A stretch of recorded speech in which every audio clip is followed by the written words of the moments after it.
Hello viewers, இப்போ நம்ம அடுத்தது பார்க்கக்கூடியது பெல்டட் கேபிள். இந்த பெல்டட் கேபிள் 11 kV வரைக்கும் இருக்கக்கூடிய வோல்டேஜுக்கு நம்ம இதை வோல்டேஜை டிரான்ஸ்மிட் பண்ணுறதுக்கு பயன்படுத்தலாம்.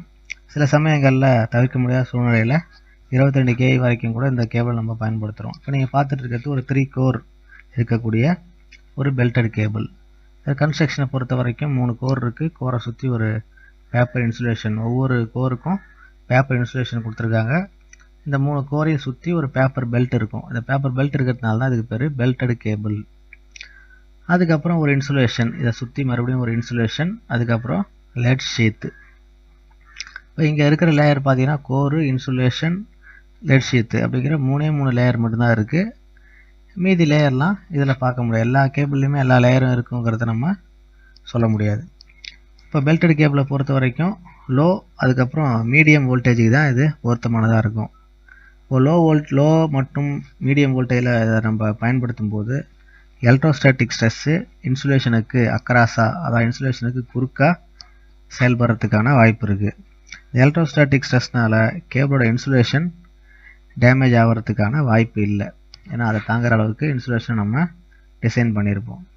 ஆனால் அதே சமயம் 22 kVக்கு மேலே வோல்டேஜ் நம்ம அதிகப்படுத்தி நம்ம இந்த பெல்டட் கேபிளில் கொடுக்கும்போது டேஞ்சென்ஷியல் ஸ்ட்ரெஸ் ஆகிறதுக்கான வாய்ப்பு இருக்குது.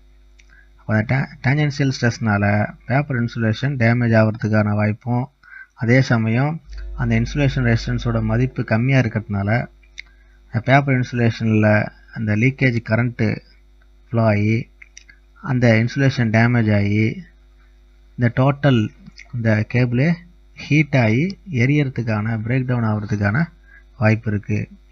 இது 11 kV வரைக்கும் நம்ம பயன்படுத்தினா எந்த விதமான பாதிப்பும் இல்லை. ஆனால் 22 kV பயன்படுத்தும் போது டேஞ்சென்ஷியல் ஸ்ட்ரெஸ்னால் ஒரு லீக்கேஜ் கரண்ட்டு, அதே சமயம் இன்சுலேஷன் டேமேஜு, அப்புறம் டோட்டலாக இந்த கேபிளே வந்து பிரேக் டவுன் ஆகிறதுக்கும் வாய்ப்பு இருக்குது. இப்போ இந்த ப்ராப்ளத்தை நம்ம தடுக்கிறதுக்கு என்ன பண்ணுறோம், ஸ்க்ரீன்டு கேபிள் அப்படிங்கிற அடுத்த அட்வான்ஸ் டைப் கேபிளுக்கு நம்ம போக வேண்டிய சூழ்நிலை வருது.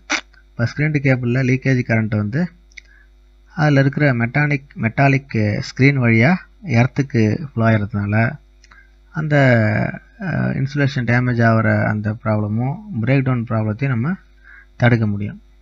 முக்கியமாக அந்த பெல்டட் கேபிளை லோ மீடியம் வோல்டேஜில் பயன்படுத்தும் போது எந்த விதமான பாதிப்பும் ஏற்படாது. ஆனால் 22 kVக்கு மேலே நம்ம பயன்படுத்தும் போது தான் short circuit, break down, heat அதிகமாகி சார்ஜிங் கரண்ட்னால, அந்த லீக்கேஜ் கரண்ட்னால டோட்டல் இன்சுலேஷன் டேமேஜ் ஆகிறதுக்கான வாய்ப்புகள் இருக்குது. ஓகே வியூவர்ஸ், இந்த பெல்டட் கேபிள் புரிஞ்சிருந்ததுன்னா லைக் பண்ணுங்கள், ஏதாவது டவுட் இருந்ததுன்னா கமெண்ட் பண்ணுங்கள், உங்கள் நண்பர்களுக்கும் ஷேர் பண்ணுங்கள்.